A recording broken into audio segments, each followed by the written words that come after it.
We all have these souls that are interconnected. Yeah. That if there is oppression on one side of the globe, it impacts me. It impacts me. You think it doesn't. And I think that's what the problem is. It's this apathetic just energy that exists that we've decided to adopt for convenience. Yes, yeah. But when there is oppression on one side of the globe, it will ultimately affect you.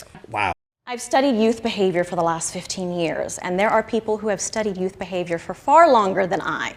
But somehow, magically, we've come up with the same conclusions.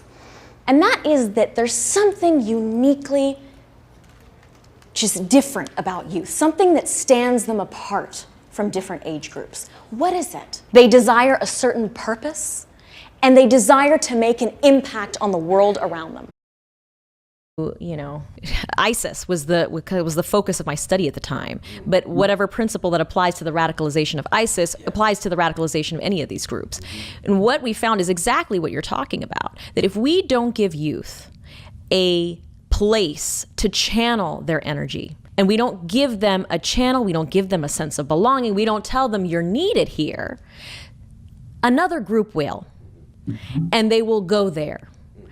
Youth need to go where they are needed because they have an energy that needs to be expelled. And it will lead to either positive transformation or it will lead to the negative destruction. Early pregnancies drop, childhood marriages drop, domestic violence in families drop, the GDP of a country rises, the health and well-being of families improves, the environment, like the physical environment, improves because of the education of a girl. You can solve world problems through education of women. Say it. That's it. I think sometimes we see people welcoming women. We want to welcome women into these spaces. We want to be equal. You know, we want to be fair. We want to be just. No. For your benefit, women need to be in your spaces.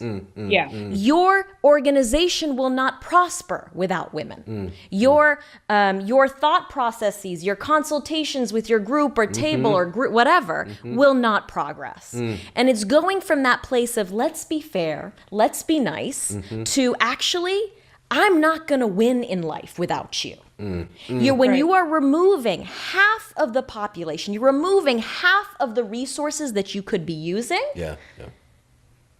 that is to your loss.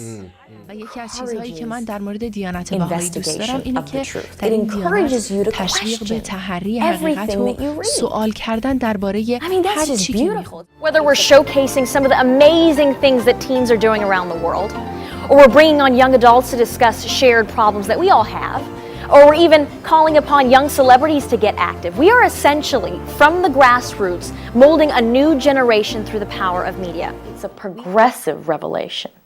It is only natural that we are going to be using those same addition principles, but when we go to the second grade and the third grade and the fourth grade, we're using that as a foundation, and then we're learning subtraction. This is my second conference in the United States of America. I was brought up in Australia for the last 11 years of my life.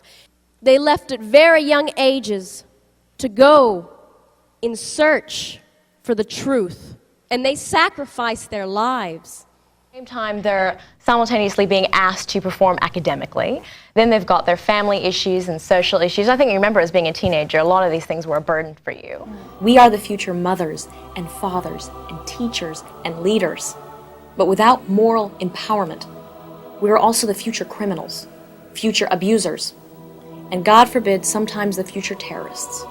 We create problems in society. And we know that it doesn't matter in what nation a child is neglected in. The negative effects will ultimately ripple throughout the globe.